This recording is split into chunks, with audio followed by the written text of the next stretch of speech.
You know, I grew up in the golden era of charismatic and controversial and polarizing owners. Let's go over this for a second. Mark Schott, Jack Ken Cook, Peter Pocklington, Nelson Scalabania, the Bronfants, George Steinbrenner, a myriad of the Ursays, Rosenblum. But this guy took the cake, one of the most active and hands on owners in history who made maybe romantic history because I don't know of any major sports figure got divorced after having 9 children with his soon to be ex wife. Drama followed him, controversy, bullshit, innovation, aggravation, frustration, economic crazy theories. But for me, without him, the 1960s and 70s for baseball would have been boring as fuck. So today we're talking about the owner of my favorite team in the 1970s, the man they called Charlie O or Charlie O, Charles Oscar Finley, better known as Charlie Finley, who basically gave MC Hammer his first job. That's no joke. This American businessman owned the Major League Baseball's Oakland Athletics. He purchased the franchise while it was located in Kansas City, moving it to Oakland in '68, and all hell broke loose. He is known as also the short-lived owner of the NHL's California Golden Seals and the ABA's Memphis Stamps. Now, born in Ensley, Birmingham, Alabama, he attended Ensley High School, but was further raised in Gary and later lived in LaPorte, 60 miles east of Chicago. Finley made his fortune in the insurance business, being among the first to write group medical insurance policies for those in the medical profession. Now, he showed a penchant for flair and inventive business practices. Sometimes, when wooing prospective customers, Finley would drive the client through the richest section of Gary. Pointing out a large mansion, Finley would declare, "That's my place there, but I'm having a remodel right now." Finley's fortunes grew as he ended up owning a 40-story insurance building in downtown Chicago. In '56, Charles Finley purchased a home built in 1942 on Johnson Road, just north of Pine Lake in LaPorte, Indiana. He hired John Millick as his ranch caretaker. The property was a working cattle ranch, which consisted of an 18th century 11-room colonial manor house and 9 barns with various outbuildings. Sounds like the filming location for the incredible Dr. Pole. Now, Finley had a large mansion built on the property, keeping the colonial house as caretaker quarters. The new house, which featured rounded porticos and columns, resembled the White House. Now, Finley had a large home in the Oakland A sign installed on the roof of another large barn where it could be viewed by vehicles passing on the Indiana Toll Road. It was to this place that Finley often brought the whole team and held picnics and pool parties attended by friends, business associates, and locals who mingled with members of the squad and took numerous photographs. Now, in '41, Finley married the former Shirley McCartney, MCARTNEY. They had 8 children before the marriage ended in a bitter divorce, the proceedings of which lasted 6 years. Now, some published reports said they had 9 children. I think one was adopted, but they had 8 children together. When the Finleys separated in '74, according to a biographer, Finley was unfaithful during his marriage and frequently estranged both his friends and family. Shirley Finley won a massive divorce settlement. Finley was estranged from most of his children at the time of his passing on February 1996 in Chicago. Finley died 3 days short of his 78th birthday. His former wife, who remarried, died in 2010. Now, Finley entered the ranks of Major League Baseball owners after multiple failed attempts to acquire franchises during the 1950s. Now, there was some talk he was trying to either get the White Sox or Cubs for obvious reasons, but it didn't pan out. He first attempted to buy the Philadelphia Athletics in '54, but American League owners instead approved the sale of the team to Arnold Johnson, who moved the club to KC in the '55 season. Now, in '56, he unsuccessfully bid for the Detroit Tigers, who instead were sold to a Michigan-based group led by broadcasting magnates John Fetzer and Fred Knorr. In '59, when Doherty, Comiskey, Rigby put their majority holdings in the White Sox up for sale, Finley lost out to a group headed by the great Bill Veeck. Then, 1 year later, he was among a group of contenders for the AL's expansion franchise earmarked for LA, but actor, singer, broadcasting tycoon Gene Autry ended up as the founding principal owner of the Angels. Now, fate, however, would play a role in Finley's fourth and ultimately successful attempt to enter baseball. and it would come from his 1954 target, now the KCAs. On March 3rd, 1960, Warner Johnson died suddenly and unexpectedly from a cerebral hemorrhage at the age of 54. The second division athletics struggled through a last place season while being operated by Johnson's estate. Now, just weeks after Finley lost the bid for the Angels franchise, on December 1960, he purchased the estate's controlling interest in athletics. He then bought out the majority owners a year later. Finley quickly started to turn the franchise around, refusing to make deals with the Yankees, for which the Athletics had been criticized, and searching for an unheralded talent. Now, the Yankees were pilfering various players in the Athletics farm system through the years. Now, Finley was effectively his own GM, though the A's nominally had someone who had the title of duties of GM until '66. Now, Charlie Finley was preparing for the 1970s well in the 1950s because he saw television, he saw the strength of publicity, he saw the strength of promotions like orange baseballs and different crazy stuff. Now, Finley also repeatedly tried to move the team. In January '64, he achieved an agreement with Louisville, Kentucky, to move the squad there for the '64 season, signing a 2-year lease on the stadium. When that proposed move was blocked by the American League, he had entertained offers from Denver and San Diego, ironically now both National League franchises. Now, Finley then replaced the Athletics' traditional alpha mascot with a live bull. Charlie O was paraded around the outfield, into cocktail parties and hotel lobbies, and into the press room after a large feeding to annoy reporters. The mule did die in 1976 at age 70. Of course, ironically, this was the year that the A's died after the Dynasty A's from 71 and 75. Now, after supposedly being told by manager Eddie Lopat about the Yankees' success being attributable to the dimensions of Yankee Stadium, Finley built the KC Pennant porch in right field in April '64, which brought the right field fence in Municipal Stadium to match Yankee Stadium's dimensions exactly, just 296 feet, 90 meters from home plate.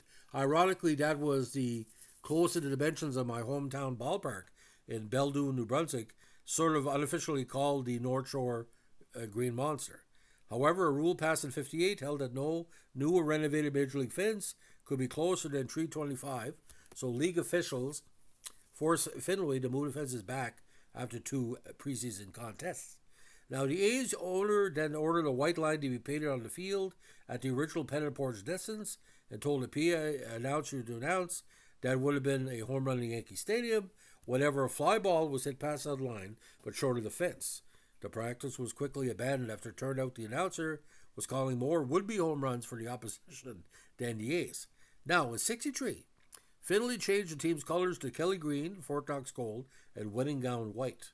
In '67, he replaced the team's traditional black spikes with white. Finley also started phasing out these team-made athletics in favor of A's. When Mickey Mantle saw the A's green and gold uniforms, he jeered he should have come out of the dugout on tippy toes, holding hands and singing, according to Baseball Digest.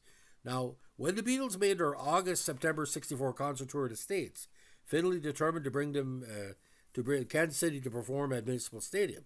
Seeing an open date on the tour, Finley offered and paid the Beatles $150,000, which is $1.4 million today, for a concert on September 17, '64, erasing a scheduled off day for the band in New Orleans.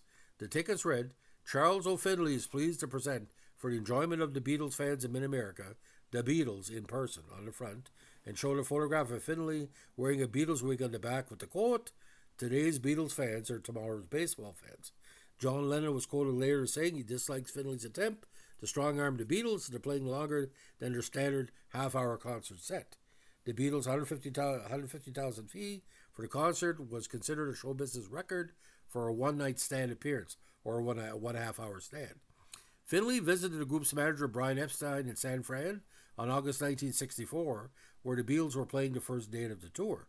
He told Epstein that he was disappointed that Kansas City was not among the group's itinerary and offered first $50,000 and then $100,000 if the Beatles would schedule a concert in the Missouri city. Epstein refused, pointing out that only free date available September 17th was the band's scheduled day off in New Orleans. Finley encountered Epstein again in LA a week later, and he agreed on $150,000 And as we like to say in the North Shore, money talks and bullshit walks. Now, World Series, of course. Now, the A's are officially known from 1970, eventually moved to California in January 68 in Oakland, just as the new talent amassed over the years in the minors, such as Reggie Jackson, Captain Sal Bando, Joe Rudy, Vida Blue, Bert Campaneris, Catfish Hunter, Rolly Fingers, and others became ready for the majors. Marvin Miller, the founder of the MLB's Players Union, called him absolutely the best judge of baseball talent I've ever seen. Now, during the early 70s, the once morbid A's became the swinging A's powerhouse, winning 3 straight World Series titles from 72 to 74 and 5 straight division crowns from 71 to 75 in the Coliseum in Oakland. Though he no longer owned the team when the A's won the World Series again in 89, Tony La Russa, who managed that team, and outfielder Ricky Henderson were originally scouted by Finley. Now, in 74, after winning a 3rd straight World Series championship and a year after the Mike Andrews affair where he tried to fire his infielder after a bad Game 2 against the Mets, Finley lost ace pitcher Jim Catfish Hunter to free agency as a result of a contract clause violation. The A's still managed to dominate through the 75 regular season without Hunter, but were swept by Boston in the playoffs. With free agency looming the end of the 76 season, he began dismantling the ball club. Reggie Jackson and Ken Holtzman were traded to Baltimore a week prior to the start of the 76 campaign, and he also attempted to sell Joe Rudy and Rolly Fingers to the Red Sox for $1 million each, and Blue to the Yankees for $1.5 billion, at which Major League Baseball Commissioner Bowie Kuhn decided to invoke the rarely used best interest of baseball clause in order to avoid Finley's sales. Now, there are photos out there of Rudy and Fingers in Red Sox togs. I think, I could be wrong, but it was pretty well a done deal until the last minute. Now, Finley returned, hired famed sports attorney Neil Papiano, and presided to file a $10 million restraint of trade lawsuit against Kuhn and Major League Baseball. Papiano and Finley lost the case in the classic Finley versus Kuhn. Then the court ruled that the commissioner had the authority to determine what is the best interest in baseball. This lawsuit is widely recognized as one of the most famous, influential, and precedent-setting sports-related cases in the history of U.S. jurisprudence. This would be like moving Messier, Curry, Gretzky, Coffey, and Lowe to Toronto for a bag of chips. You know what I'm saying? You got to get proper value. And the thing is, he wasn't getting anything but money. He wasn't getting players in back. So you saw the trades, and that impacted the Seaver trade. There had to be players and cash. Now, by the end of the 76 season, most of the A's stars had left the team as free agents. The few remaining stars from the A's Dynasty years were traded, with the exceptions of Vida Blue and Billy North. There was much bad blood between the A's and his owner, going back to 71 when Blue first joined the A's, and had a legendary 24-8 rookie campaign. He earned $14,000. That winter, Blue sought a salary jump of 520%. He held out and missed much of the 72 season before Blue and Finley settled at $63,000. Later in 76, after an 18-13 campaign with a 2.35 ERA, Blue told reporters, "I hope the next breath Charlie Finley takes is his last. I hope he falls flat in his face and dies of polio." That's a deep comment that you would probably need five poetry book analysts to say that. Again, let me say this again. I hope the next breath Charlie Finley takes is his last, and I hope he falls flat in his face and dies of polio. Okay? So you're saying I wish he was dead twice. That's the way I interpret it. Now, Blue's curse seemed to strike home as in the 77 campaign. Only 2 years after winning a 5th straight division title and 3 years after winning a 3rd consecutive World Series crown, the A's finished in last place in the division with one of the worst records in baseball. They had several cast-offs from the Blue Jays and the Expos and the National League in the lineup, and anybody collects cards from the 77 season, you're on your own. Now, after the 77 campaign, Finley tried to sell Blue again, this time to the Reds. Kuhn vetoed the trade as well, saying it amounted to a fire sale. Kuhn also claimed the addition of Blue to an already formidable Reds pitching staff would make a mockery of the National League West race. Ironically, the Reds, by picking up Tom Seaver, had a lot to do with the fact Blue didn't want to come over. Now, Finley's right-hand man, cousin Carl A. Finley, started scouting for new talent in 77. The Finleys brought in future stars like Ricky Henderson, Tony Armas, Mitch Page, Mike Norris, and Dwayne Murphy to rebuild the squad. It was not until 1980 the A's showed signs of improvement under manager and Berkeley native Billy Martin. However, after that season, Finley's wife divorced him and he would not accept an interest in the A's as part of a settlement.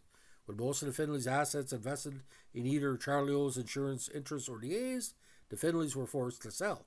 Now, in 1980, he agreed in principle to sell to businessman Marvin Davis, who planned to move the Athletics to Denver.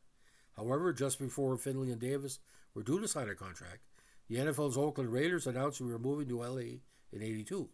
Oakland and Alameda County officials, not wanting to be held responsible for losing Oakland's status as a big league city in its own right, refused to let the A's out of their lease with the Coliseum. Forced to turn to local buyers, he agreed to sell the A's to Walter A. Haas Jr., president of Levi, in August '80 for $12.7 million, with the deal finalized before the '81 campaign. Carl Finley was asked to remain with the new owners as vice president mentor. Under new management, the A's made the playoffs in '81.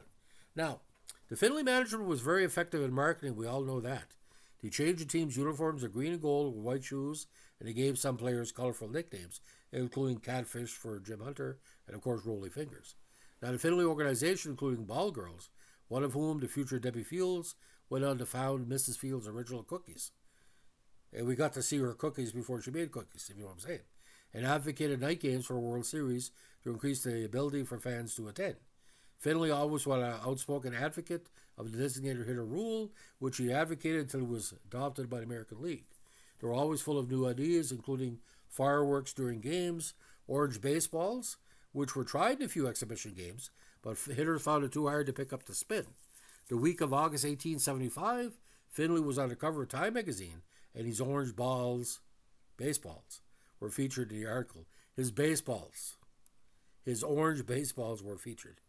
Now, another occasion, a mechanical rabbit that would pop up behind home plate to deliver new balls to the umpire, it was named Harvey, at the A's home ballparks in Kansas City and Oakland, was a big feature.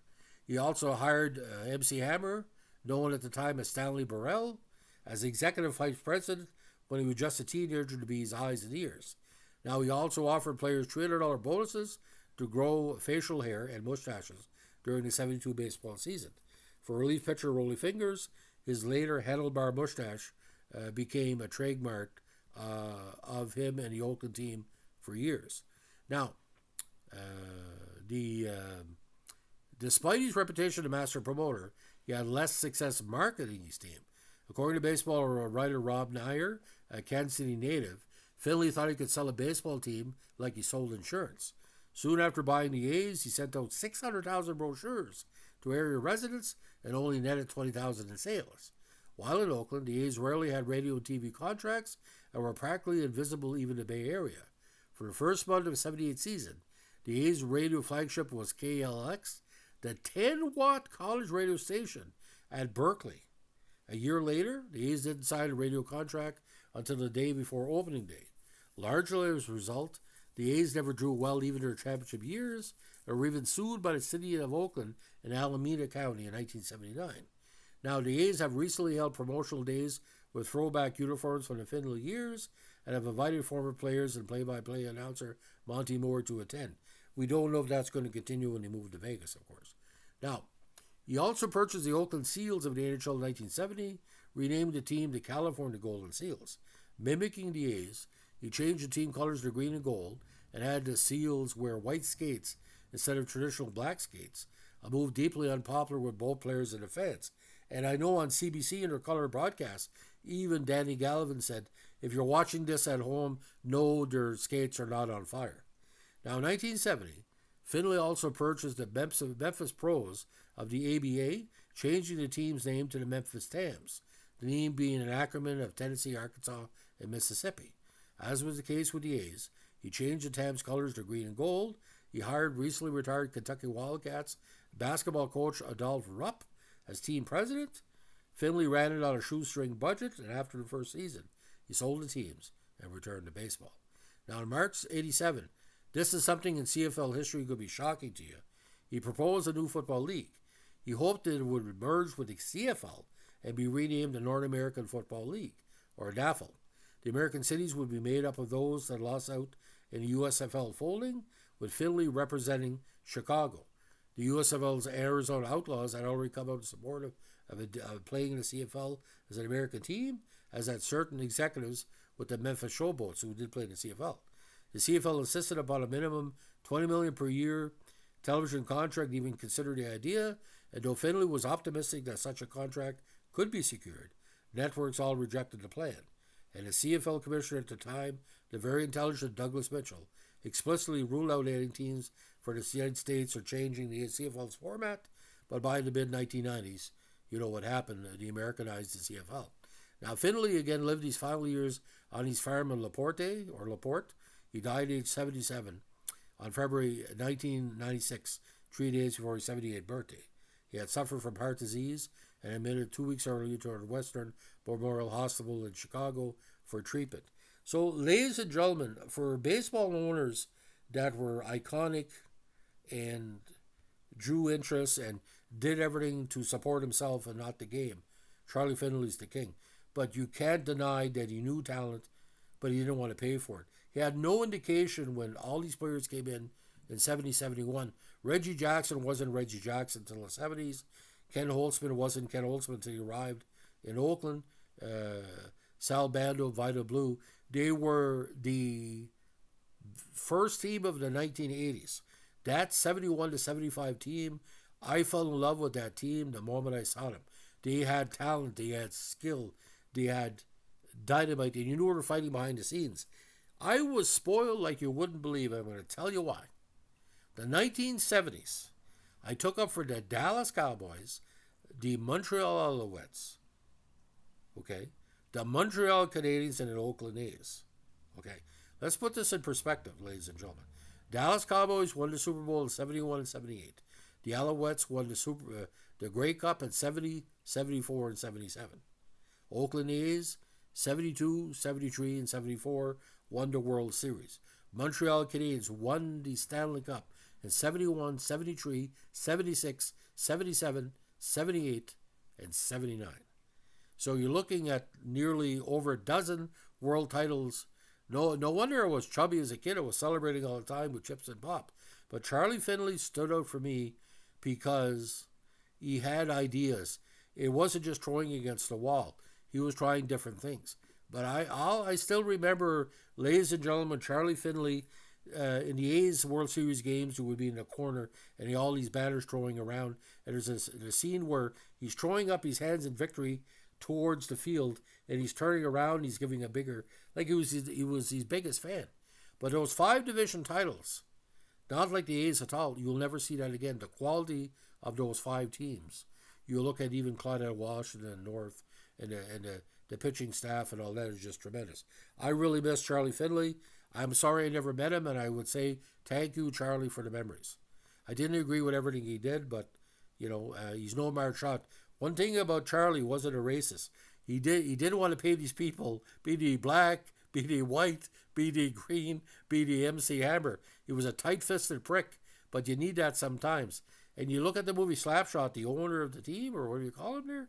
There's a lot of Charlie Finley and that guy in Slapshot. And all I can say, ladies and gentlemen, Reggie Jackson had George Steinbrenner and Charlie Finley back to back. No wonder he started dating Sidney Snow from Three's Company. He needed a visual break. He was dating Jenna Lee Harrison after when he left New York. The man needed a break by having a beautiful woman on his arm. But Charlie Finley, I'll never forget that. They were interviewing him on, I think it was CBC indirectly, about why the Golden Seals had those skates. He said, "I'm Charlie Finley. What do you expect?" He said, I'm here for the show, man."